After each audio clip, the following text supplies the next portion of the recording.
प्रत्येकाला आपल्या वैयक्तिक गोपनीयतेचा अधिकार आहे। प्रांजल खेवलकरांच्या मोबाईलवरून सुप्रिया सुळेंनी ही प्रतिक्रिया दिली आहे। तपासाला वेगळी दिशा देण्याचा प्रयत्न केला जातोय असं रोहित पवार म्हणाले। तर रोहित पवारांनी रुपाली चाकणकरांवर सुद्धा निशाणा साधलाय। मोबाईलमध्ये आक्षेपार्ह व्हिडिओ सापडल्याचा चाकणकरांचा दावा आहे।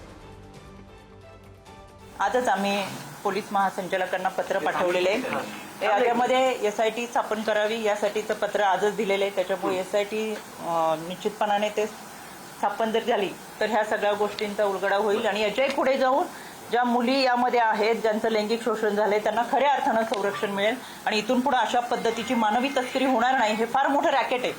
हे रॅकेट उघडकीस येईल जेणेकरून इथून पुढे त्या घटना घडणार नाहीत आणि म्हणून एसआयटी स्थापित होणं फार गरजेचं आहे। या फोटोमध्ये केवलकर दिसतात का इंडिव्हिज्युअल मुलींचे फोटो आहेत? म्हणून मी तुम्हाला मगाशी म्हटलं की बऱ्याचशा गोष्टी सांगताना सुद्धा मला संकोच वाटतोय। बऱ्याचशा व्हिडिओमध्ये केवलकर स्वतः आहे। रोहिणीताई राष्ट्रवादी काँग्रेस पक्षात आहे। रोहिणीताईंचा नवऱ्याचा आणि राष्ट्रवादी काँग्रेस पक्षाचा काहीही संबंध नाही।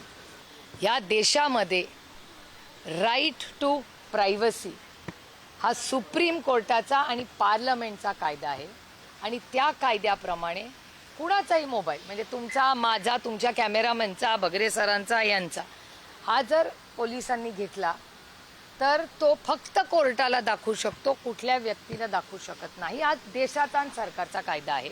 आता ते भूमिका घेत असतील आणि हा जो प्रांजल नावाचा व्यक्ती आहे त्याने जर काही चुका केल्या असतील तर खडसे परिवाराला सुद्धा सांगितलेलं आहे की त्या विषयाच्या बाबतीत त्याच्यावर जी कारवाई करायची ती करा।